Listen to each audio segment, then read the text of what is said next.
Welcome to the Candle Business Coach Podcast, a show about the craft of candle making and small business. I'm your host, Kirsty Allen, and I'm a candle maker, mum of three, and kindness advocator. Join me as I dive into all things candles and small business and deliver advice and tips to you in episodes every Tuesday and Friday. Are you on the list to get my daily motivation emails? Every day I'll send you a message that is designed to help keep you focused on taking action toward your goals. Sign up using the link in the show notes. This episode is brought to you by my free ebook, The Candle Business Marketing Kickstarter Kit. Inside this free ebook, you'll learn to identify your blocks of time to dedicate to your candle business. Plus, there are several tips and tricks for re-engaging past customers and attracting new customers into your business so you can grow your business and reach your goals. Check out the link in the show notes for your copy.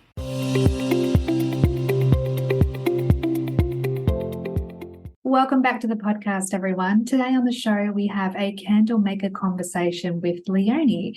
Now, Leonie's got a very interesting story that I know that we'll get through today in regards to her business and her 2.0 business, which we chatted about before we hit record. So, Leonie, do you want to tell the listeners a little bit about yourself? Hello, I'm Leonie. So my business was called Pretty Frank. I can say was now. And I started making candles back in 2016 and it grew with me. It was a side hustle and it became my full-time gig. It also led me to discover my love for marketing.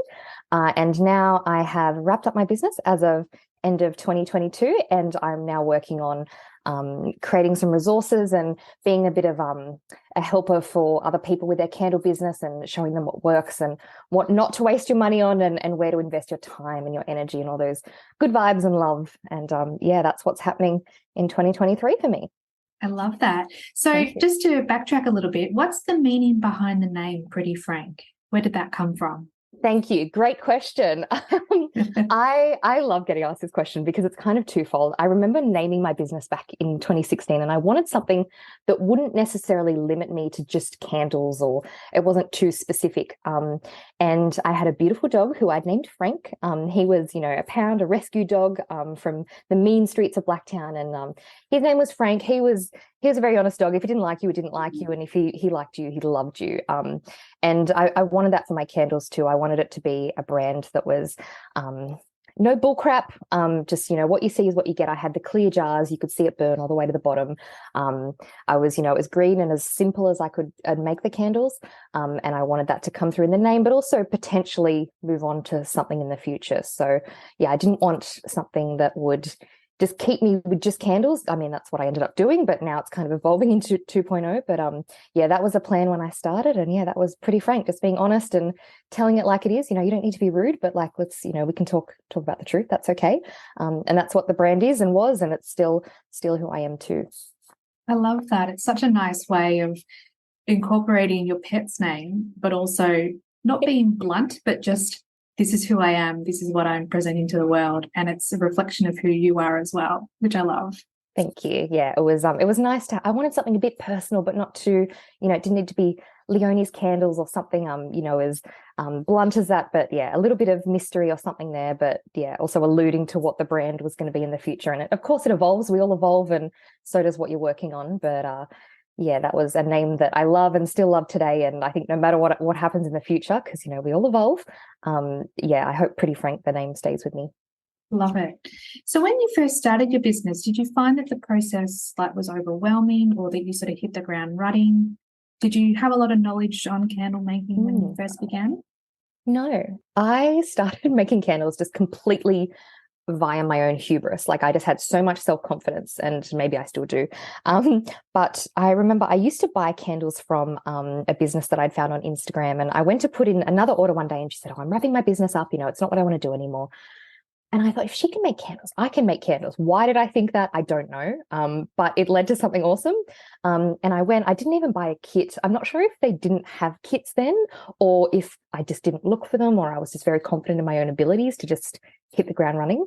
And I remember trying to make my first batch on the stove with the double boiler method and using one of mum's like those glass Pyrex jugs.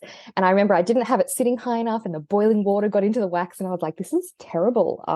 But because I'd failed, I had to keep going because I had to figure out what it was going to be that could make this work. Like if someone else can do it, surely I can do it. And I got better. I did a little bit of research and just did some practice as well and figured out what worked and what didn't. And got it. I'm sure it cost me a lot of money in those early days, like trying to do testing and wrecking things, adding too much fragrance or just not knowing what to do, not knowing where to invest the time. But I don't think I'd planned on evolving it into a business. But I mean, that's what happened naturally. Like people will love your product and friends are like, oh, you're going to do something with this? And I'm a bit of an entrepreneurial person, so I kind of had to. And yeah, it all grew from there. But no, there wasn't I don't remember going to YouTube. Like there are so many resources out there now to learn how. I wasn't in the Facebook groups for years. Yeah, it was just all self-taught and yeah, figuring out what to do with what I had. Yeah, and that's the thing, now that we've got all those resources with us, on one hand, they're really beneficial because everything that you need to know is at your fingertips. But on the other hand, it can be also overwhelming with the amount of information that's out there. So the fact that you were able to just do it on your own back, make the changes and adjustments as you figured things out, it's a testament to you and your ability and your self-confidence as well. Yeah, the self-confidence is a recurring theme in my life. You give it a go and keep going until you're wrong, and when you're wrong you just learn and move forward. But no, you're right, there's so much out there for everyone, and it can be overwhelming to figure out what to do, and you get this comparisonitis, and sometimes the groups are a bit mean and you just don't know where to go. But yeah, it's so yeah, in some ways, is it an easier run for new people, like for new makers to learn how to make candles because there is so much information, or is it, you know, a lot harder because there is so much overwhelm and the potential is just, I want to say limitless, but it's pretty limitless. Like you can do so much and learn so quickly. And, you know, your pour from one day, you know, you go and research that night and then you can do another pour the next day and you're going to have a completely different result because you've learned so much. Like, yeah, it's a interesting question, interesting debate there, I think. Yeah, and it's an ongoing journey when you first begin to learn the process of making candles, and then as you learn more information about, you know, the pouring temperature and how much fragrance oil to use and what wax is best depending on what sort of outcome you want, will vary the results so drastically. And as you say, from one pour to the next, you can have different results. And sometimes you don't know why, and you can then go to those resources and figure out what happened. But then sometimes you get caught down the rabbit hole and get, you know, lost into a different direction and think, no, I just need to figure out what's happening with these candles. I don't need to learn about wax melts right now. Yeah. It's about being focused on what you're wanting to get the result from. Yeah, you're right. I think having us going in with a specific strategy or a question is going to help you get, you know, a clear outcome. Whereas if you're going in, oh, I'm going to learn how to make candles, or I'm going to learn how to make wax melts, or whatever it is that day, you know, you're going to end up down a rabbit hole. But if you can be specific about what you want to learn, what you're trying to achieve that day or that week, that month, you know, however long your testing's taking, yeah, you'll come out on the other end feeling maybe a bit more accomplished if you've set a specific goal that you've reached. And I feel like there's a lot of pressure that we put on ourselves to make the perfect candle as early as possible. We need to take a step back and just appreciate that it is a craft that we're learning, and there's no rush to make the perfect candle by a certain date to sell it by a certain time. We need to allow ourselves the luxury or the joy of actually just enjoying the journey of making candles and being present in the moment when we're actually doing all the different steps. Absolutely. I think we all owe ourselves some grace. We're all human, which means we're not perfect, and there's going to be times when we waste wax and we get, you know, hot water in with our wax in mum's Pyrex jug. These things are going to happen, and it's okay. It's part of the process, and you learn about you and your own resilience. And I think, like, you're absolutely right about, you know, wanting to make the perfect candle, but you know, there's more than one perfect candle. There's a lot of candles out there, and they don't also have to be perfect. They can be pretty close, and you can learn and, you know, learn something about you as well. And that's okay. That's plenty acceptable. That's a perfectly fine result from, you know, from your testing and your time doing that. That's fine. And that's right. And particularly with the testing stage, you learn so much about the different aspects of making each candle. And worst case, if you make a candle that you don't deem as perfect or that you're not able to sell or not wanting to sell for whatever reason, well, then you get a product that you can enjoy yourself. You don't have to, it's not wasted in that, oh, I have to throw it in the bin or anything like that. It's that you can enjoy that product and learn and grow both personally and professionally along the way. Yeah, absolutely right. And I think one thing I'm just realizing about the lovely people who are probably going to be listening to this is that you and I can say, oh, the testing process is great for learning about yourself, and you learn all of these things, and, you know, it's a process. Just go with it. Give yourself, you know, the space and the grace. But if you're in it, it feels sucky, but it gets better. You know, once you've learnt, you'll come out the other side so much stronger, and yeah, with a skill that you've perfected. So yeah, be patient, give it space, and you know, it's not going to be perfect. There's no perfect way to do testing either. Like, you know, there's not this criteria you need to hit. It's okay.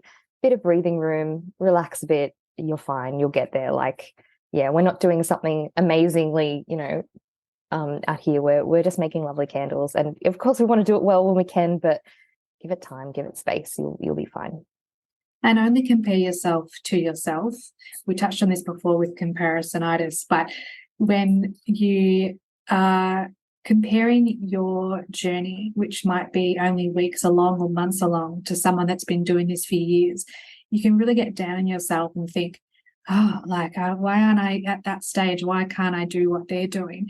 But everyone's journey is different. We all come into candle making with different skills and different abilities, and our mindset plays a huge part in creating candles and creating a business and creating a sustainable business. Totally. I think one thing that I found very helpful is this is easier for me to say than, you know, for some other people to find, but if you have friends out there, or if you can make connections with other people who are either into candle making or have that entrepreneurial streak, if you're wanting to turn your candles into, you know, a business making venture, if you can connect with people who have, you know, like-minded attitudes, and they're experiencing a bit of what you want to experience or what you are experiencing today, you're going to have a much better time if you can connect with other people who are going through something similar, as to, you know, as compared to looking out and seeing you know, these massive makers who are really successful, but, you know, of course there's no such thing as an overnight success. There's so much work that goes into it, and they were where you are now, and that's okay.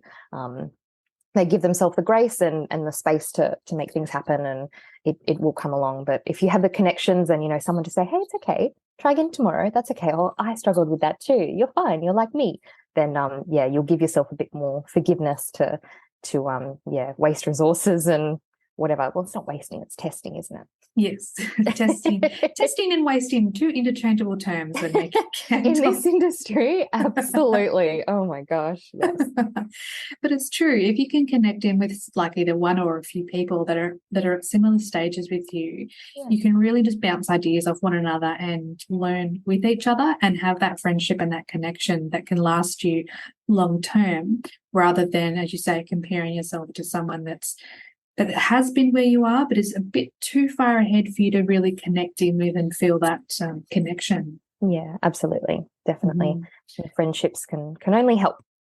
Yeah, and that goes with all aspects of the business. And you can have friends that are really supportive of you, but might not understand the ins and outs of the business, which is great on one hand, but then it's nice to have someone that actually understands. If you're venting or if you're talking about a specific candle experience to someone that doesn't know what that's actually like, you can feel a bit disconnected. But if you're able to chat to someone that really gets it, and you can find these people in the Facebook groups, you just got to be mindful that everyone has their own agenda when it comes to how they present themselves in the Facebook groups. Yeah, absolutely. Yeah, but you can definitely find people. And even like if you go to markets as well, you know, speak to the other stall holders. They might not necessarily make candles, but if they're making jewellery or bath bombs or soaps or something that's in the crafty industry, you can connect in with them and make lifelong friends as well. Yeah, absolutely. Definitely. Great advice there. So just talking back with Pretty Frank, what was your biggest win in your business? Oh, something that you're super proud of, perhaps. Yeah. I think I think I'm really proud of the way that I built the business to support me. And I remember joking with family and friends and saying, I don't need world domination, just Australia. I'll happily just take Australia. Like, of course, that's such an easy thing to do. And I don't know that I ever dominated Australia. That's okay. But the business was what I needed it to be at different times. And even today it still is.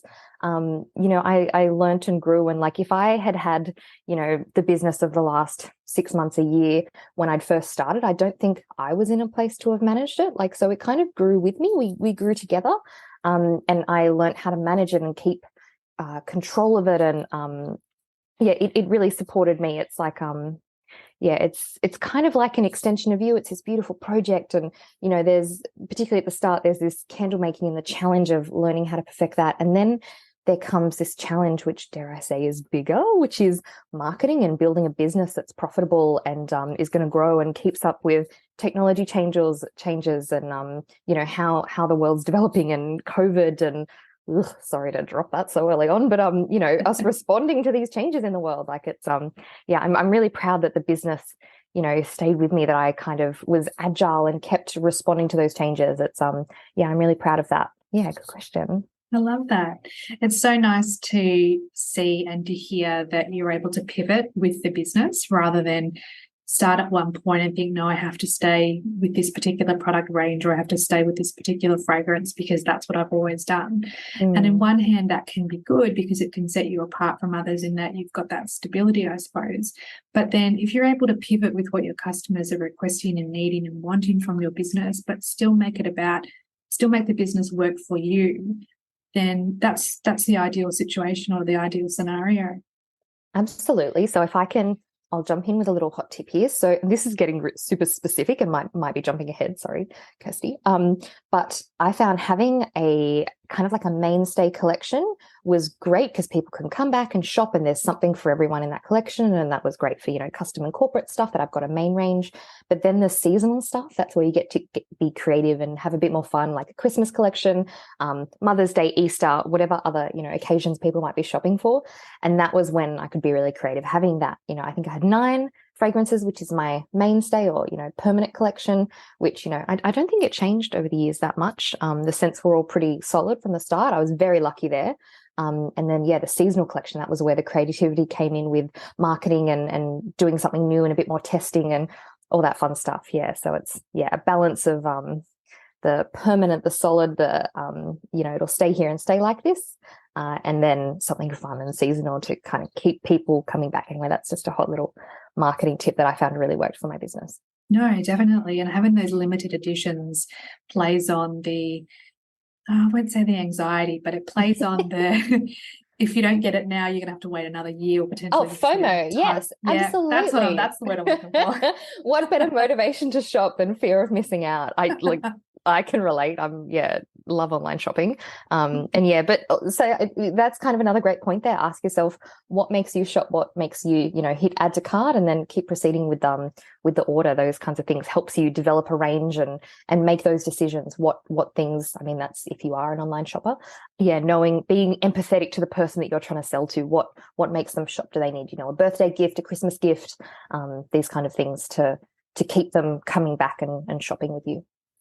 It's almost like putting yourself in the mind of the customer and trying to anticipate what they're thinking, what they're feeling, and what they are doing as well. And the great thing about that is, so we've just been through Christmas, and if you can remember what your mindset was at Christmas, were you buying presents did you start in September, October, or were you a lastminute.com, shopping in December? If you can remember and note these things down, how was I feeling? What was I doing? Where was I spending? And how was I spending? Note it down and keep that in mind for next year. It's not all lost knowledge just because you've missed the boat this year or last year now, but you can keep that and formulate that into your marketing plan or your marketing strategy for 2023 Christmas. It's remembering how you felt, what you were doing, and what can speak to you at that time. So keep a note of it, because I guarantee you won't remember, because the year goes by super fast and so many things happen. But if you keep a little note, I remember I was doing my early bird shopping at this point. This is maybe I wanted to do bulk shopping for my aunties, and I know they love candles or whatever you're shopping for your aunties. And then, lastminute.com, if you're needing stuff, maybe you can do pickups in the days before Christmas for all those last minute people.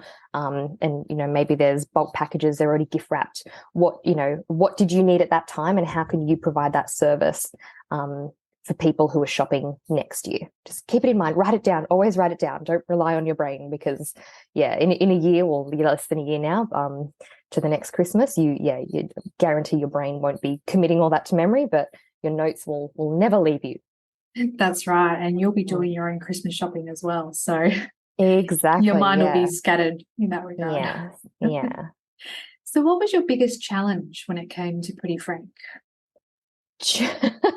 Easy. Of course, there's many, but I'm going to say the biggest is choosing where to invest your money and your time.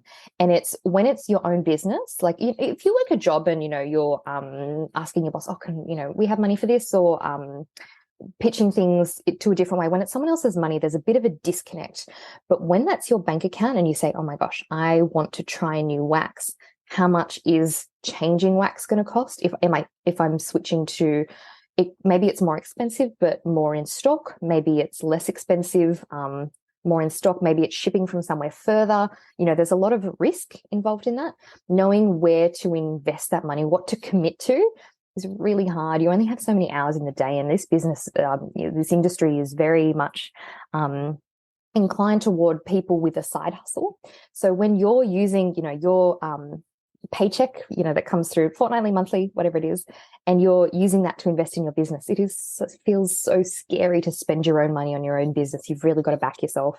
And sometimes it's easy and you end up, with 20 new fragrances from Aroma every month or whatever, and you're never going to use them. They're not going to get added to your collection. But, you felt that at the time that was the best way to spend the money. Knowing how to make those decisions and to base it on more than just emotion or whim was really tough. And, if I had to go back and do it again, of course, you've got the hindsight, but knowing at the time where to spend the money and where to invest your energy in learning how to use a wax, or investing in labels. And then if you're doing your own photography, it's knowing what to put your time and money into is super tough. And I don't know that there's anyone who has the answers. It's something you kind of discover for yourself. The resources that I'm working on for Pretty Frank Studio, which is my 2.0, will help to give some frameworks or some advice around that. But it's a very scary thing with your own money, where to invest, and your own precious limited time, of course. Absolutely. And knowing that you've got limited money to spend, but you want to spend it in the most effective way, you think, do I invest in getting more wax or fragrance, or do I invest in the marketing side? Do I invest in buying supplies so that I can run a market at the stall at the weekend?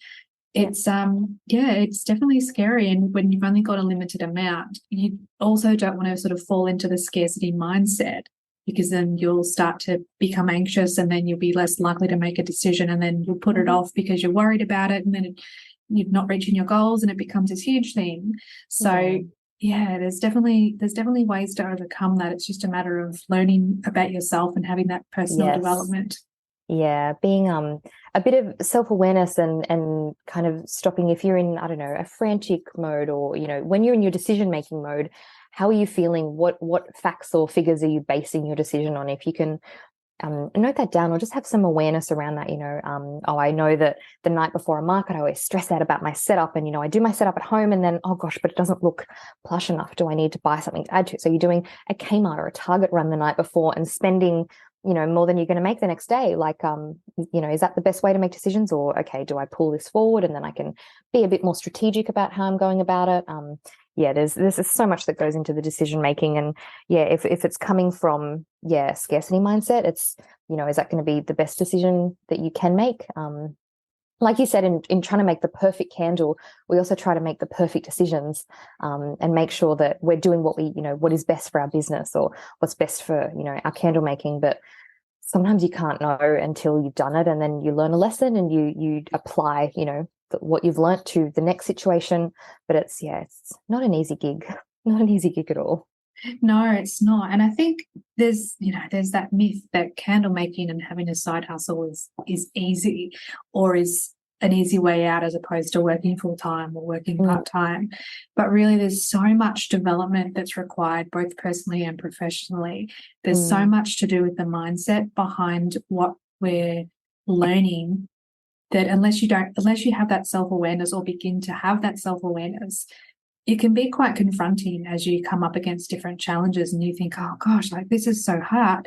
But then once you work through that challenge and then, as you say, apply that to the next situation, it becomes easier, you become stronger, you become more resilient. And then when you look back 6 months, for your current self to past self, 6 months, 12 months, 2 years, you grow so much in your business, which is one of the best things I think about having a business, is it forces you to grow, it forces you to challenge your own thinking, that you become a better version of yourself.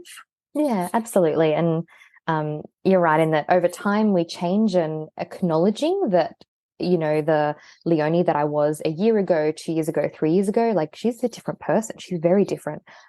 So being aware of that, one of my exercises that I love to do at the end of a year or start of a new year is to go through my camera roll, because of course everything's captured on your phone, and just write a little note of everything you did that year, every challenge, like, when did you get COVID? How did that set you back?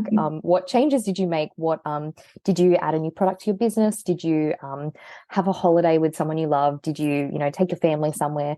What are all these tiny little things? Because a year can seem so quick in the time, but if you're not reflecting and remembering all the beautiful and challenging and crazy things you did in that year, it's very easy to write that time off. So that's a nice little exercise to kind of bring you back and say, wow, that's what a year looked like in my life. I'm proud of myself. You accomplish a lot, and you're absolutely worth a pat on the back. And if that exercise takes you, half an hour, 2 hours to go through, you can have a glass of wine. You have my permission to have a glass of wine if you're over 18.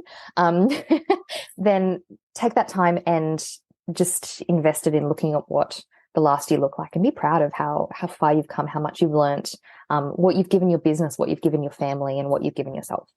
Absolutely. That reflection is so important, just to take a breath, take stock on what you've actually achieved, and live in the gain, not the gap of what you haven't achieved, or goals you haven't reached. I think it's so easy, and our minds are hardwired to live in the negative. So when we take a step back and actually reflect and go, oh, wow, like look what I have done. On one hand, yes, I haven't achieved 1, 2, 3 or ABC in my business, but look what I have done. Look at the sales I've made, the connections I've made, the friendships that I've made. It's so important to do that. And I love that you do that each year. And that's something that I'm going to do once we stop recording after this episode. I can see the pen going down. You're committed.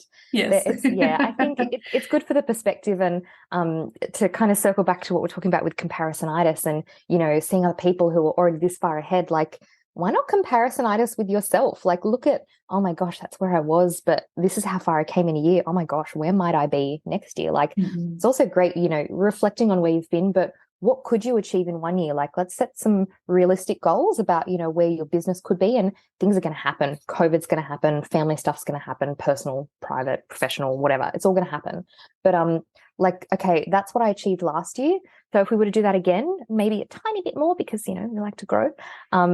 Why not? Let's set some goals for next year as well. And that can be a useful exercise to try and figure out what the next year can look like, and also say, gosh, I'm good. And we all need a little bit more of that sometimes, I think. Yeah, give ourselves a pat on the back. Yeah, it's hard-earned. Definitely. And in regards to goal setting, I actually recorded an episode a couple of weeks ago with a lady called Nancy, and she's a goal setting expert. And so that episode's coming out in the next little while, and it's it really just sort of deep dives into how to set goals, how to make them achievable, but also in alignment with what is important to you and what values you have, rather than just any goal that you could think of. When you actually set a goal for yourself, not only is it more achievable, but you're more likely to stick with it, because it's actually in alignment with who you are and your values. So yeah, definitely keep an eye out for that episode. I love that. Can't wait to see that one go live. Yeah. So I'd love to pick your brain about some marketing topics or some marketing things. Sure. So for the candle maker that's just starting, what's the best way for them just to begin their marketing journey? Great question. So many ways to answer this. Okay, so for a candle maker who's just started, I tend to think that there are two aspects to this. Number one, if you want to make candles and just make lovely candles and keep it simple, you're making for yourself, maybe family and friends, that's fine. Perfect your art, stay in the groups, ask questions, have a bit of a tough skin, which, we all need when we're doing something new. But then the skill of marketing is a completely different one. So I say you can make a great candle, but being able to build a business made on great candles is a completely different skill set.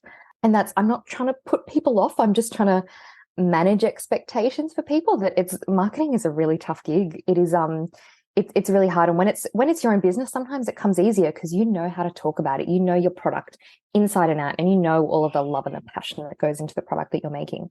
But being able to communicate that to the people who are going to buy it for the price that you want to sell it for is a very different skill. So coming up with a strategy or a plan of how you want to sell, markets coming back, Facebook and Instagram selling, websites, there's lots of different options. Do some research about what's going to suit you and make a plan of what you want to do and then commit. I can say this only because I did it the wrong way, but I remember one of the first things I did for my business was coming up with a logo, and that's really one of the last things that I should have done. Knowing where I was going to sell and how I was going to sell is a far more important and core part of a marketing plan as opposed to a logo. I'm not sure if I've answered that question, but there's a lot to it. Just making a plan and figuring out where and how you'll sell, doing a bit of research, talking to other candle makers. Some people can be a bit territorial or competitive, and that's okay. Maybe try to find some people who aren't necessarily your key competitor in your area. I try to encourage, collaboration over competition, but not everyone has that mindset, and that's okay. But try to find people who are quite similar to you and do want to talk about strategies and these ideas. Start small, make a plan, and then start executing, because flying by the seat of your pants doesn't always work. Sometimes it does, and sometimes it doesn't, and sometimes it's very expensive. That's right. Not only for financially, but also with time and energy as well. Exactly right. The marketing journey or the marketing universe can be so overwhelming, as with many different parts of having a small business. But being able to focus in and realize that marketing is one of the most important parts of running your business, because if you're not able to sell your products, you don't have a sustainable business. You might be able to gift your products to friends and family, but if you want to make money, if you want to replace your part-time job or make this your full-time gig, you need to know what you're doing, and you need to do the research behind that. Yeah, it is the difference between, as I say, an expensive hobby or a business. And it's making the leap from one to the other can be a bit challenging, but if you can make a plan and work towards that, then there's no reason why you couldn't, but there's always going to be things, but it's absolutely possible and very doable. So which social media platforms should we focus on to help grow our candle business? I am going to throw this one back to your lovely goal setting. I want to say it's Nancy. Yes. Yes. I'm going to throw this one back to Nancy, because it kind of depends on you. If I don't believe in being on a platform that you don't use or enjoy. I think you've got to be immersed in the platform. I'm falling back in love with Instagram again, and over the years I've fallen in and out of love with it. Instagram is where Pretty Frank really grew, and it's how I found a lot of people and made a lot of connections. I've got a lot of candle making buds on there, which is good fun. Instagram is where I like to be, but it depends on you. Some people, if your network starts on Facebook and Facebook is where you like to spend your time, then that's probably where you're going to want to grow your business. They both kind of lend themselves towards different types of content. I know Reels is such a hot topic and such a hot thing. So if you're into that kind of content, and particularly young people who are, making video and making content is a very native and organic thing for them, then maybe that or even TikTok is where you want to be. It does depend on you and the platform you want to use, as well as where your audience is. So if you know that your candles are mostly being bought by let's say 18 to 22-year-olds, then maybe TikTok is the place for you.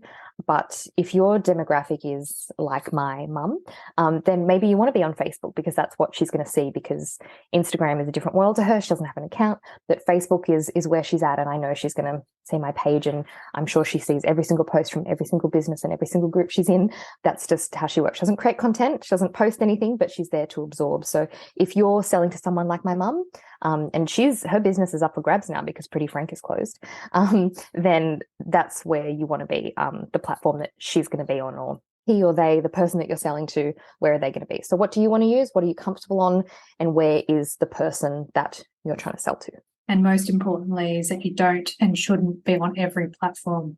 Oh my gosh, no. If you love running yourself into the ground and feeling exhausted and like you're failing everywhere, do that. Be on every single platform. But if you want to be a bit smarter and approach things with a strategy and make sure that it's sustainable, then 1 or 2 platforms should be fine.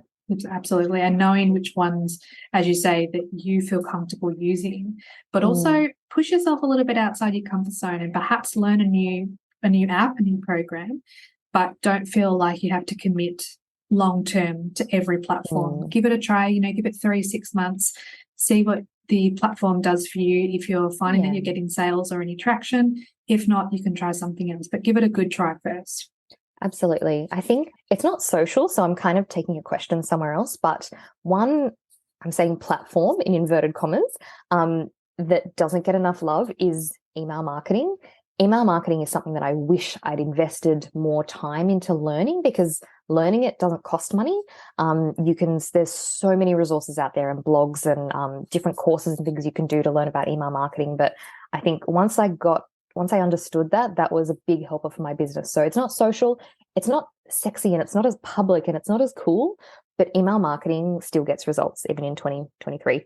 So definitely one to look into if you're looking for somewhere else. And email marketing is also great if you don't want to have your face plastered. Like, some people love being the face of their brand, and that's great because usually that's what people want. They love seeing, a face on social media. But if you're not into that, if you're a bit more introverted or a bit more private, email marketing could be the tool for you to use to grow your business. That's a really good point, actually. And our episode that's released today, which is, what's the date? The 6th of January. I'm losing track of days. You're right. Is with Gabby, and she's a digital and email marketing expert. So definitely by the time this episode comes out, hopefully the listeners would have already listened to that one. But very much it's something How much good stuff do you have in the pipeline? This is awesome. I've got a few things coming. I'm very excited to share. I was talking to a friend the other day and saying, I wish I could release every episode as soon as I record it, because they're full of gold nuggets, and I just love the conversations, and I want to share them with the world. So I have to sort of just temper myself and be like, no, 2 episodes a week. That's the plan. That's what we're sticking with. Because again, self-control. Yes, it's hard. It's challenging, but it's definitely a first world problem. That's for sure. Absolutely, you're right. But I feel you. I would be just releasing as fast as I could. So you're doing better than a lot of us would be. When you start your candle business, there are so many things to consider and research along the way, especially when it comes to choosing the right suppliers. Long Story Short provides all your design and printing needs, from your logo and branding to designing and printing your product labels. The quality is exceptional, the customer service is amazing, and prices are very reasonable. They're the only label company I recommend, so check out their website or send them an email today to get started. hello@longstoryshortdesign.com.au. So I'd love to ask about paid ads. Do you think they are worth the investment, whether it's Facebook, Instagram, Google, etc.? This is such a big question. Okay, and again, a lot of ways that you can answer this. I think generally, if you're asking the question, the answer is usually no. And there's going to be so many people that have lots of different takes on it, but I think paid ads are best when, I don't want to say when they're the only next step, but when they are the right step. I don't believe in boosting or promoting content that is not performing well, because you're paying money to put something that's already not doing well in front of more people, so you can spend money to see it not do well. Like, it's not suddenly going to get better. But if you do have something that's doing well, sometimes it's worth boosting that. Generally speaking, though, the best return on investment is not paid ads, especially for people new to candle making and new to marketing and digital marketing, especially. So it's there's a lot of nuance to it, but generally speaking, I'm going to say no. It's kind of this sexy thing that we want to believe in. We want to have this, a jumping board to just keep going and to grow our business quickly. But there's no such thing as an overnight success. If you want to do ads, it's but you're not sure how, it's worth engaging a professional and working with it that way. But otherwise, if you're like, I think most candle makers with a side hustle, who are, investing, the portion of their paycheck into their business, generally not. There are more cost-effective ways to do marketing in 2023, especially. And what would some of those ways be? Because I know the listeners will be like, well, tell us what we should do then. I'm going to say email marketing. Maybe I'm just feeling email marketing today, but it was such a game changer for me, learning how to use it and using it properly.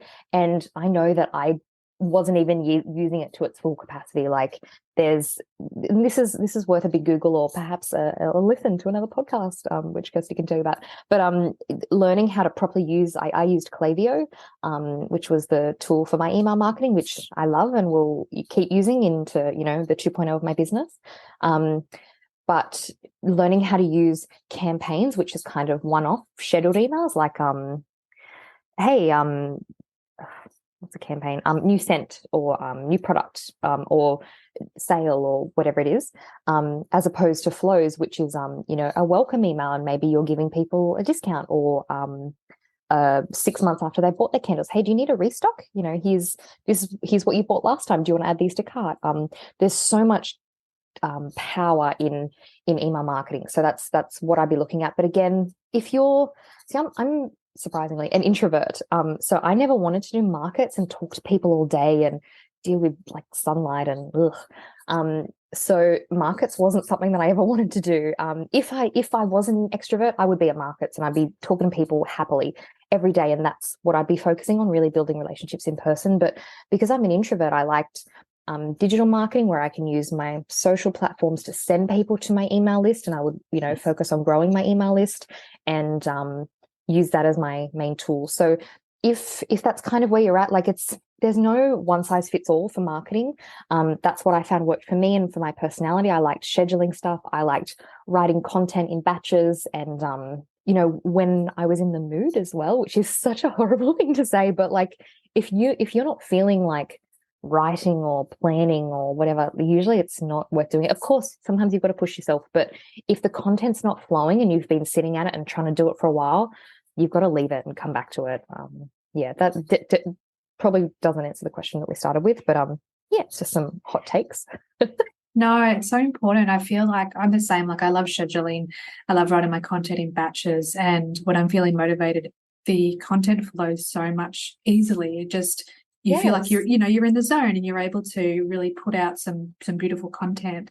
But I think when you're trying to force yourself, or if you're coming up against a challenge and you just think it's just this roadblock I can't get through, take a break. Like there's no rush, there's no pressure. We put this pressure on ourselves to make, I have to do this now, and if I don't get it done, I'm going to fail. And then you mind goes off on a tangent. Perfect decision, perfect candle. This is what we want, perfect. But it's not real. It's not real. It's elusive. It's impossible. It's just, you want to make the best decisions, but really the whole process of having a business is learning. It's an education. It's about figuring out what you want your business to be, how it can work for you, and what you can do to make it happen so that you're still enjoying the process, so you can do this for 5 years or 10 years. It's not a 1 year thing. You're not going to find, most people don't find the success that they think they want in a short amount of time. And really, do you want it to be that fast? Do you want to enjoy the journey rather than just get to the destination and then be like, oh, well, that was that, and I didn't really learn as much as I thought I would. But if you're able just to almost just let go of all the control and just relax into the process, you'll enjoy it so much more. And then that's when everything will flow so much more easily from you. Absolutely. And just, as you said, like making it work for you. And this comes back to the marketing tools or tactics that you're going to use. Like I said, I know that going to markets wouldn't work for me. I'd be exhausted and I wouldn't want to do anything for the rest of the weekend, maybe the Monday. I just wouldn't enjoy that. That's not how I'd want to spend my time. But I liked learning about email marketing and digital marketing and content and looking at insights of what performs, like what people like to see. That's what I enjoyed. So if you want to do markets and that suits your personality, please do, because people will always want to buy in person. There's always going to be a market for that. Whereas for other people, maybe introverted, or they prefer the analytics, or, you know, recognizing how you are and how you want your business to look, making it work for you is going to be key to sustainability, not just for growing your business, but also for your own inclination to keep working on it. If you build a business that's based on, keep using this example, but going to markets, when you hate people, you're not going to want to keep doing the business, and it's probably not going to make that much money because you're not enjoying it. If you don't love having those chats with people, it's going to be a terrible time. You're not going to want to do it. Your business isn't going to work. Yeah, exactly. So I'm wondering what your thoughts are on reaching out to influencers. Sure. I don't have a lot of thoughts on this. I did a few influencer things. They were never my thing. What I found better, and is kind of in the same vein, but perhaps not, was working with other small businesses. And this was also great for creating community, because working with other people who are also growing their business, like I'll give a little shout out to Rhiannon from Archer Eyewear. They do beautiful, sustainable wooden sunglasses. I befriended her pretty early on. I think we were in a giveaway together when giveaways were all the rage. And we have a beautiful friendship. And now our businesses have evolved and we're in different places. Like I've, wrapped up Pretty Frank 1.0, as we'll call it. And, I'm moving into this 2.0 world now. And her business is growing and just taking off. And it's really cool to watch. But yeah, she's a person who's become a friend, and we've done a lot of stuff together because our brands are quite complementary, working in the green, sustainable space. And they're definitely, if I'd, put the same amount of time and effort into influencers I had to working with not just Rhiannon and Archer Eyewear, but also other similar kind of businesses. I think investing time into other small businesses to do promotions together, like, she had free gift with purchases, and it was like Christmas candles, or and you can make that work. Like if you have stock that you're trying to clear out, like make the promotions and make what you do work for you. Don't be a slave to giving discounts or employing strategies that seem to work just because everyone else is doing it. Don't do it because everyone else is doing it. Do it because it'll work for you, or you hope it'll work for you. Yeah, I think investing time and building genuine relationships with other small businesses to kind of cross-promote, for me, was more beneficial than working with influencers would have been. But then that also comes back to making the business work for me. Influencers has, a bit of a dirty name at the moment, but that was what felt right for me, and it's what I did, and I'm glad I did. If I had to do it again, I would have tried to find Rhiannon and the like sooner, to make those relationships work and start, sharing experiences and cross promoting as well.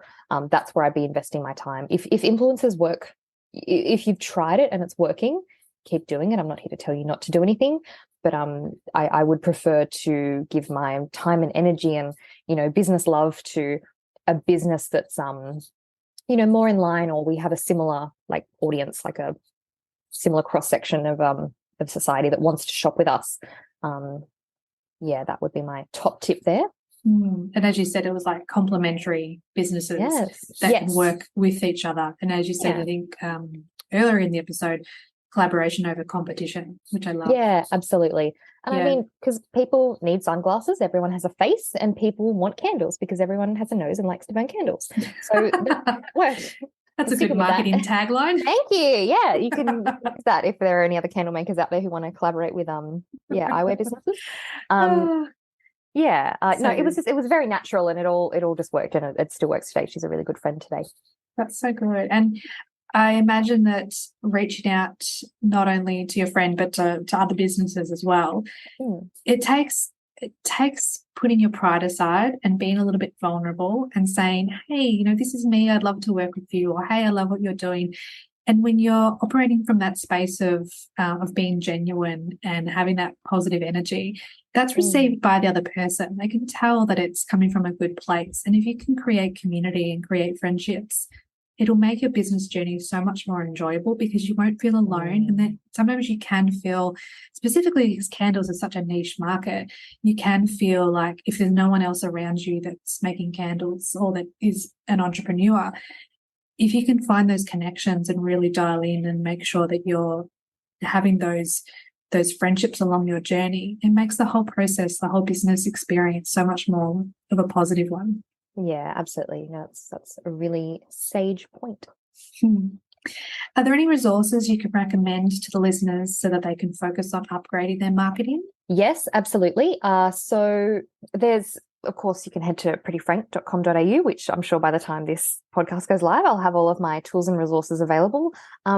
Talking to other people, talking to other businesses is also really good. Or just if you have a specific problem, look into it. And I think to have a successful business, you've got to be a bit of a problem solver and, a bit of a bootstrapper. Like you want to just get stuff done and fix it. So we're really lucky that, tools like Google and YouTube, TikTok even all exist to give us information on stuff. But yeah, if you are a candle maker with who's looking at starting a business or growing their business, I will have some resources coming up about, what I do differently if I was starting today, how to plan your year of candle making and your sales.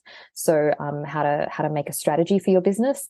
But strategy can sound really scary. It sounds like a scary term if you're not, you're like, what actually is a strategy? It's just saying, I want to do X many sales and this is how I'm going to do it.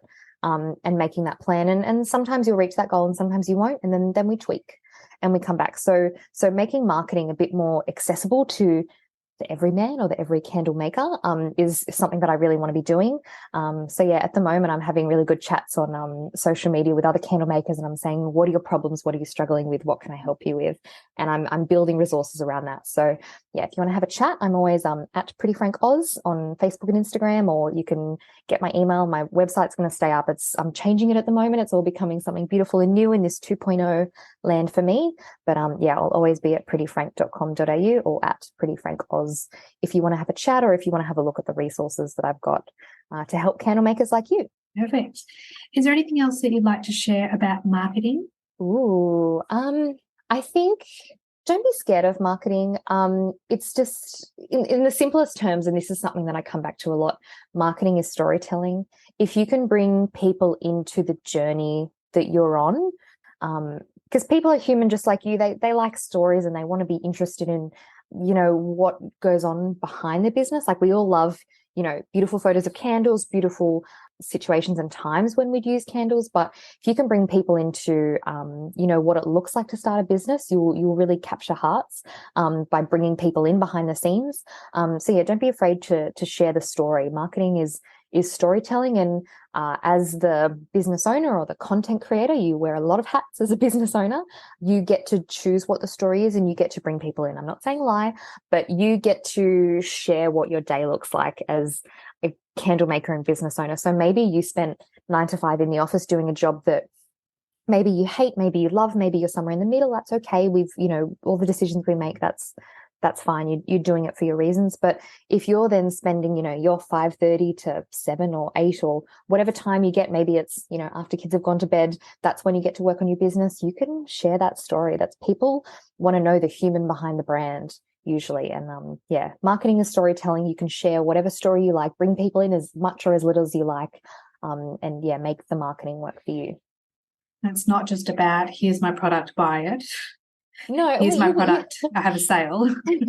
Generally speaking, you won't get that far if that's the approach. And of course that leads to what is the approach? But just start telling stories, start telling people about your day, telling people what inspired your product. There's a quote I love, which is everything is content, and someone I know turned it into the song from the Lego movie. So I have in my head every time I hear that, everything is content, and it's with me for life. But pretty much everything you do in your business can be turned into content, and you can find a way to to share that. Like, this is still my business now. I'm still recording for my business, and I've got a time lapse going so that I can have this video and share a bit of the story about what being on a podcast is like. This is my first podcast. Hi.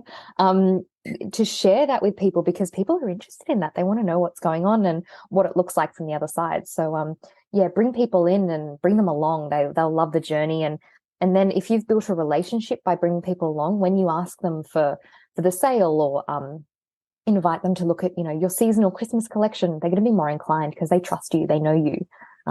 Yeah, that's marketing and storytelling. Love it. Such a beautiful way of turning something that can sometimes seem scary and unknown into just share who you are. We're humans, we want connection. We want to feel like we belong to something bigger than ourselves. If you're able to share your journey both personally and professionally, and again, it's up to you to determine how much you want to share. But if you're able to invite people into your life and they feel like they're your friend or they feel like they know you, then as you say, they're more likely to purchase from you when the time comes for you to say, hey, I've got this new product, or hey, I've got a sale on. Yeah.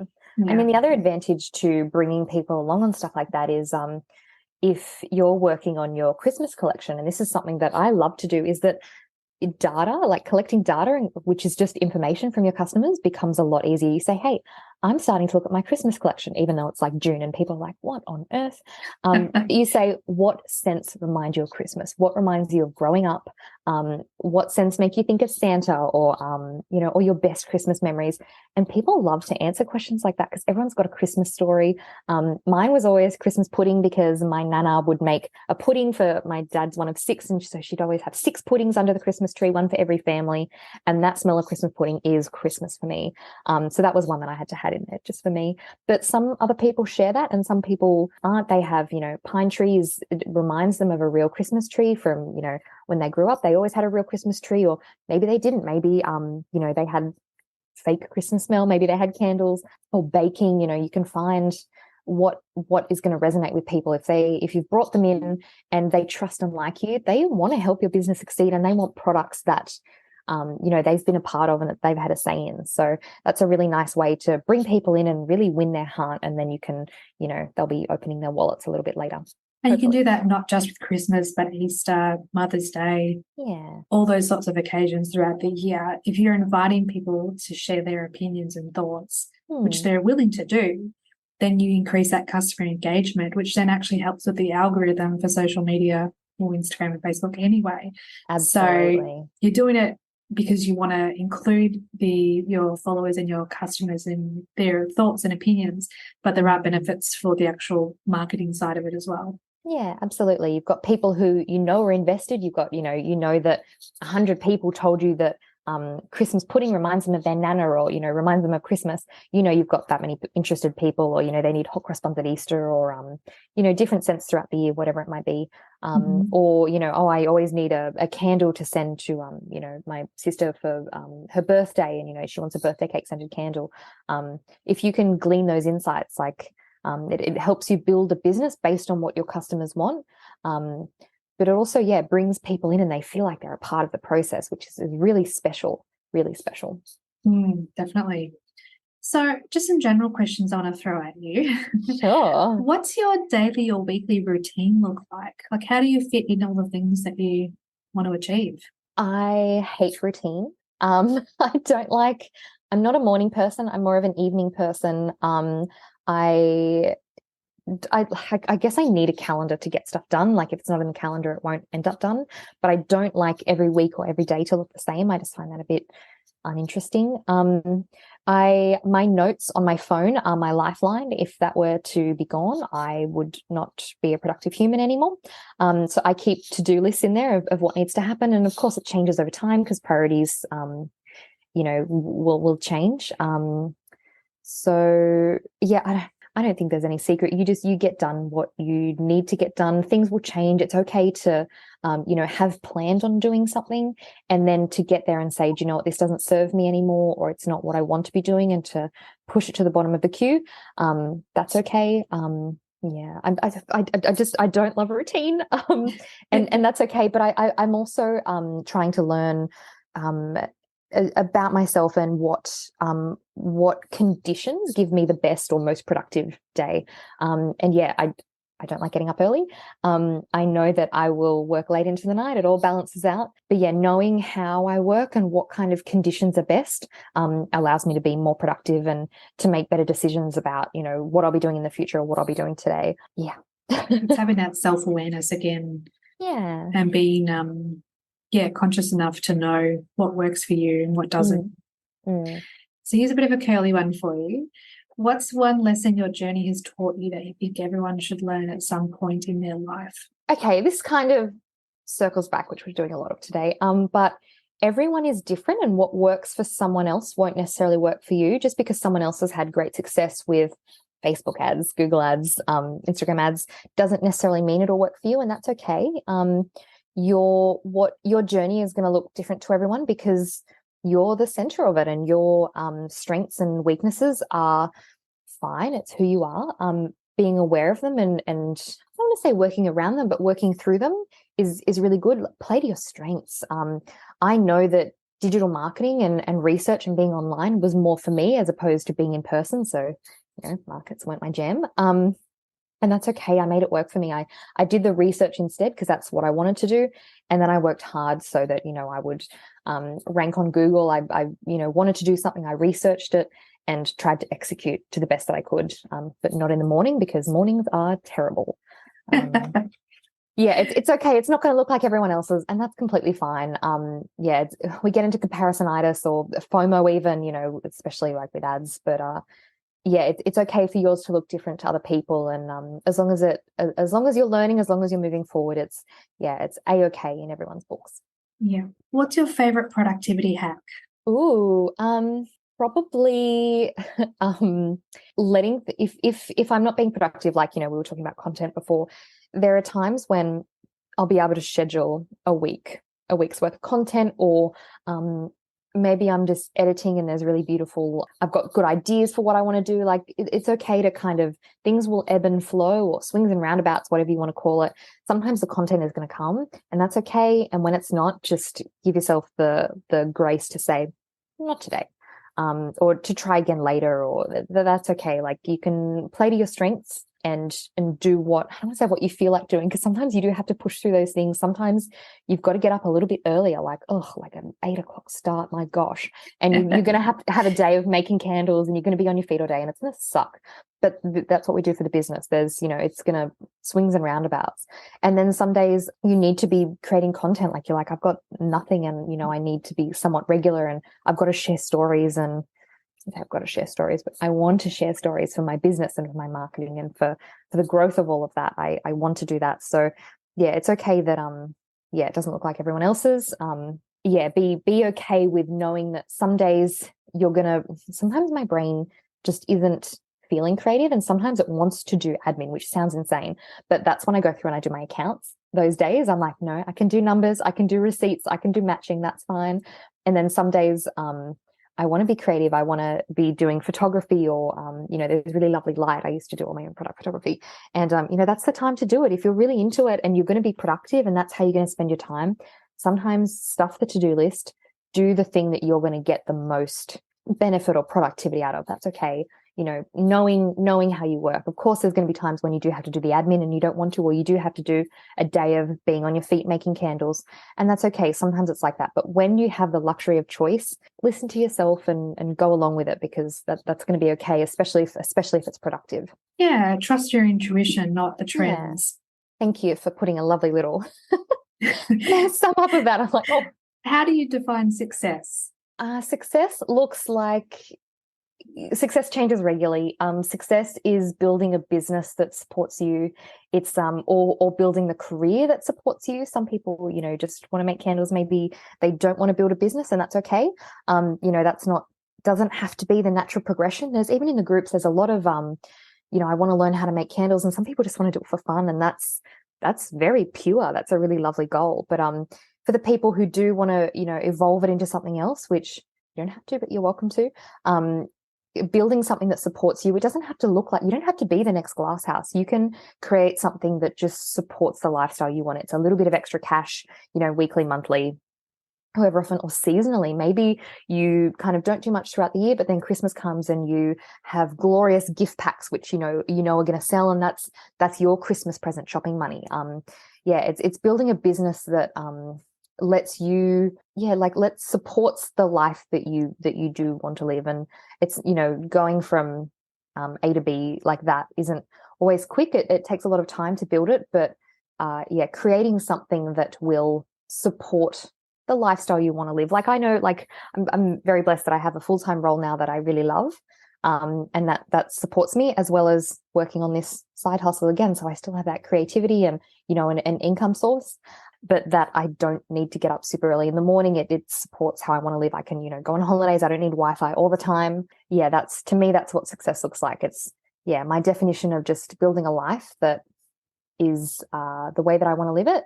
And yeah, having businesses and a job, and yeah, it's all set up to support that, to look like what I want it to look like. That's beautiful.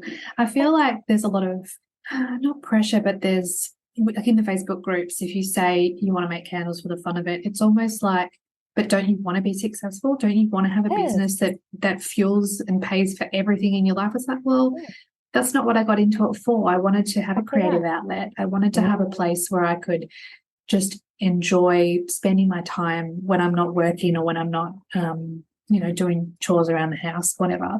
And how, like, but candle making is how, like, that could be no different from, you know, like the adult coloring books, like just spending some time, or like placing the, what is it, not confetti, like the little sequins. Like all those relaxing pastimes. Like, why shouldn't candle making be like that if that's what you want it to be? It's, there is a lot of freedom and potential in this, and you can make it look like whatever you want. Yeah, why not have candle making just be like a glorious little, say little hobby, but a pastime for you, or a creative outlet. It's something that you know you love to do. Why not? You're so welcome to. Yeah, we could do a whole episode about the Facebook groups, and I think they do serve a purpose.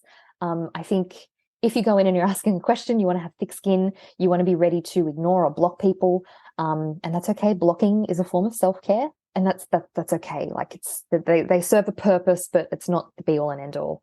And you don't have to make friends in there. You don't have to agree with everything that everyone says, because the opinions will vary wildly. Yeah, but generally in my experience, if people are, this might be very harsh, if people are spending a lot of time in Facebook groups and answering questions and are quick to judge, they're probably not working on a successful and sustainable business.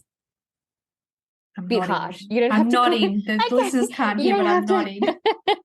It's generally speaking, you're not going to be in there. And generally people who are successful, you're not going to talk down to people who haven't done as much or aren't where you are. That's not a way that successful people want to spend time. That's it's a really sad thing. So it's the truth. Yeah. No, the Facebook groups could be such an episode, like, but it's a real mixed bag. It is. And when you're vulnerable and you put yourself out there and ask a question, you need to be aware that the thoughts and opinions of others aren't always coming from a good place. Yeah, and the validity or the value of those answers are going to vary completely. So this is one of those great times to take what serves you and leave what doesn't, because there's going to be a lot that doesn't. And there might even be some mean or some malice, or, you know, maybe someone else is having a crap day and this is their way to, you know, get down on someone else or feel better about themselves, which is horrible. And it's not a world that I want to be a part of, but of course it happens. So yeah, if you can kind of put other people's comments in that context, it can kind of help you put up a bit of barrier and say, that's not helpful, that doesn't serve me, I'm leaving that there. And, you know, give lots of love to all the other comments that are actually helpful and are actually answering your question. Yes. And there are many people that are in there for the right reasons and that are supportive and that will answer your question. But it's just, as you say, have a thick skin and just take what serves you and leave what doesn't. Yeah, exactly right. What does a candle maker need to do to be successful? Oh my gosh, it's such a long list. I think being a bit agile, so responding to changes. Like, I remember, I'm not even sure what year this was, but I'm not sure if it was pre-COVID or just perhaps the first Christmas with COVID, and there was like no fragrances that you could shop. It was like impossible. You could not get anything Christmas themed. If you left all your like Christmas supply shopping to the last minute, you were stuffed. There was no options. And then there was like no glassware. Like, we've had variations of COVID like hitting the candle supply industry. So being resilient to that, and having a backup plan, like if your business is something you're relying on for income in whatever capacity, sometimes you will have to revert to plan B, plan C, plan D. You can't stick with plan A, which is, you know, you have you make candles and this is what they look like. This is how they sell. You've got to be receptive to, okay, there's no fragrances. What can I do different to still have something that people are going to want to buy, where I'm still solving people's problems, giving them presents to give, giving them, a beautiful little self-care moment. How can you respond to changing circumstances? So agility is definitely one, responding to changes. And I mean, I hope post-COVID things are going to settle a little bit and you will be able to just make a plan and it's all executed flawlessly. But sometimes things will happen and you need to respond to that. Another is to be empathetic. So I remember COVID is such an example. It's so like hot on the mind at the moment. I think it was the first like proper kind of lockdowns and everyone wanted to send gifts. So if you were agile then and you could come up with gift sets like ready to kind of send out and in hot supply, you were going to do well if you were ready to market them and respond quite quickly, because lockdowns happened relatively quickly. But to good marketing and good business sense is also to be empathetic and say, it sucks that I can't visit my friend who's just had a baby, 15 minutes away, but I can't leave the house. But to be empathetic and then to turn that into switch the marketing cap on is to go, okay, so she'll want a gift set. What can, and because she wants that, other people might want that. Like so having empathy for what your customers want, which is, a gift set or an easy way to connect with loved ones, putting yourself into the shoes and the brain and the life of your customers will help you to sell more. And it can sound a bit, a bit mean or something, but if you're there to genuinely solve problems and help people do things like help them give a gift, help them be the connection between me and my bestie 15 minutes away who I can't actually see at the moment, but if I can send her something, if I can, pop in an order easily and send her something, you're the connection between two people, then you're solving a problem. So yeah, agility and empathy are two traits that will serve you well. I guess both as a candle maker and as a marketer and as a business owner as well. Absolutely. I couldn't have asked for a better answer. I'm just sitting here nodding. I'm like, yes, that is so good. They're very broad terms. Like it's hard to kind of get into the specifics of what that looks like. But yeah, I guess those are some examples as to how, agility and empathy can help. And like we can do stuff so quickly these days. Like things can happen and we can be responsive. But yeah, it's a bit of a creative muscle that I think you flex, and COVID forced people to flex those muscles. And if you can keep doing that into the future, keep considering what your ideal customer wants and how you can serve that and how your product range can change, or your offering, or like gift boxing or gift wrapping or something, to adding a gift card, even like to, pop in a lovely note. Maybe that is something that is going to make a difference to the bottom line and help you make more sales. Yeah, and people love that personal touch as well. Like if you're able to handwrite a beautiful message on behalf of the sender, that can make a big difference, as opposed to not having a card or having it typed. If you can add that personal touch, it's just another little tip to help set yourself apart from other businesses. Yeah, absolutely. And I mean, that also comes back to this everything is content concept, where you can share, because some notes that you get are so funny. Like obviously people have inside jokes or whatever, like, and you're the person there to kind of connect them. You can take a photo or even, set up a little video as you're writing the note out. There's a bit of content. Don't post it until after you know it's been delivered. And you can even, if it's a bit sensitive or whatever, you can check with, the person sending, do you mind if I post this on socials? I'd love to, showcase as a bit of a story. But there's some content, like the things that you do in your business can become content, and you're still bringing people into the business, and you don't have to do something extra to create content for your social media. It's marketing done like that is really lovely. Like it's a great way to bring people in. It's organic, it's natural, it feels right. And that's one of the things that I love about marketing. Just as a bit of a detour off there. Yeah, no, I love that. And as you said before, like trusting your intuition and going with what feels right and in alignment with your values can only produce positive results. Yeah, absolutely. If you're coming from a good place, like if you're not there to, I don't know, rip people off, screw people over, or be mean to people in Facebook comments, if you're coming at it with, I want to say like good vibes and good intentions and positive intentions, then what you'll sow and what you reap is going to be positive as well. Yes, definitely. It's all about that karma. Yeah, I think so. I think there's definitely something to that. So we've come to one of my favorite parts of the podcast, which is where I ask all my guests 3 questions. Sure. Well, I've obviously asked lots of questions, but these are 3 specific questions. Yes. Number 1, what is your favorite candle fragrance? So, I made a blend, and it was the first blend that I ever made, and it's still my favorite. It is bergamot, teakwood, and lemon. And it is beautiful. It's a little bit masculine, a little bit sexy, but then a little bit fresh with this lemon. So yeah, this is one. And as some of the, tools and downloads that I'm working on, I'm doing my, like my little black book, all my recipes, all my secret blends won't be secret anymore. You'll be able to purchase what the recipe is. And that was one that was on there that was, it was one of my best sellers, which I think is pretty impressive, given that it's not a common scent. So people aren't searching for it like just that because it, didn't exist before me. So for it to be a bestseller had to be good because there was lots of repeat customers coming back. And it was one of the first ones that I'd sold out of when I announced that I was closing because people needed that scent. So, yeah, that's definitely my favorite scent. And yeah, of course, I've got a little stash for myself to keep me going into the future as well. Love that. Number 2, what do you love about candles? I think lighting a candle is about intention of a way you're about to spend time. Maybe this is such a cliche example, but you're about to have a bath and you light a candle. It's kind of a representation of you're about to commit some time and some like a little moment to yourself. And that's beautiful. We all need that. Or maybe it's about, I've been in offices before where we say, no, the day hasn't started until we've lit a candle.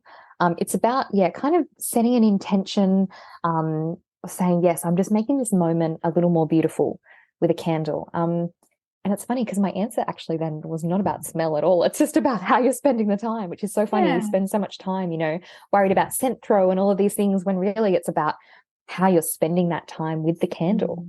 It's just about a little moment of, it doesn't even have to be peace, but just intentionally, being aware of how you're about to spend your time with a little candle burning. I love that. It's almost like an act of self-care. Yeah, absolutely. Yeah. And then the last question is, what is one piece of advice for new candle makers at the start of their journey? Oh, I feel like all of our questions have kind of led to this. I think, keep notes. This is something that I wish I'd done more of. Keep notes as you go. Keep notes of all of your testing, all of the things you've learned, because your brain will retain like a decent bit. And I guess that helps form like your gut instinct or the way that you make decisions. But if you have notes, because if you have a batch of candles, I remember making so many good candles when I started and so many good mixes of fragrances when I started, and I didn't keep notes. And now those scents are gone forever. And I wish I'd kept notes about my testing and which waxes worked, or not which waxes worked, but, what conditions helped, certain things happen.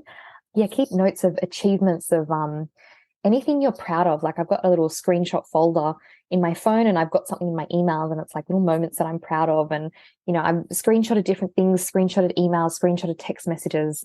And that just makes me feel good. So yeah, keep notes, or more broadly, keep records. Like you want to document all of these fun things. Not only do they become content later when you've dominated Australia or the world with your candles, but it's nice, when you come back to do your like that annual check-in to go, what did I achieve this year? It's really handy to have that there. We can't always just rely on our brain to retain everything that's important today. So yeah, keep some notes, keep a screenshot, have some kind of system to just remember these things, because the lessons and the conditions of your candles are something that your brain won't remember. So yeah, note it down. And you'll be in good stead. You'll be a step ahead of wherever I was. So yeah, only way is up. I love it. Well, Leonie, thank you so much for your time today. I feel like we could keep talking for ages, and we've been going for nearly an hour and a half. Oh my gosh. I'm hoping that we've got some listeners that will sit down and grab a cup of tea or a coffee or a smoothie or a wine, depending on what time of the day or evening they listen, and take notes, because you've shared so much wisdom and so many valid points about not only the candle maker journey, but just marketing as well, which I think is so important for people that are wanting to take their hobby further into a business, and a sustainable business as well. So I know we mentioned it before, but I'll ask you again, where can the listeners learn more about you if they're wanting to connect? Of course. If you're a social media fiend, you can find me at Pretty Frank Oz, A-U-S. Otherwise, head to prettyfrank.com.au and you will find me. The website may be old, maybe new by the time this episode goes up, and my capacity for getting things done. I'm hoping it's the new one, but yeah, that's where you'll always be able to find me, prettyfrank.com.au. Perfect. And I'll leave links in the show notes as well so people can find you and connect in, which is one of the amazing things about the podcast. I've heard from past guests that they've received orders because listeners have heard their interview and then looked them up online and then purchased, which I love. Oh, how cool. Yeah, so I'm loving like all the little connections and all the little ripple effects that come out from the podcast. Yeah, so nice. I'm sure there'll be some people that will love to connect in with you, and they'll be able to do that as well. Well, yeah, they know where to find me. Lovely. Well, thank you so much again, and appreciate your time. Oh, so happy to give it. Thanks, Kirsty. Thanks everyone for listening today. I hope this episode added value to your candle making journey. Check out the show notes for all the links mentioned throughout today's show, and please subscribe to the podcast so you don't miss any future episodes. Thanks again for listening. Have a beautiful day.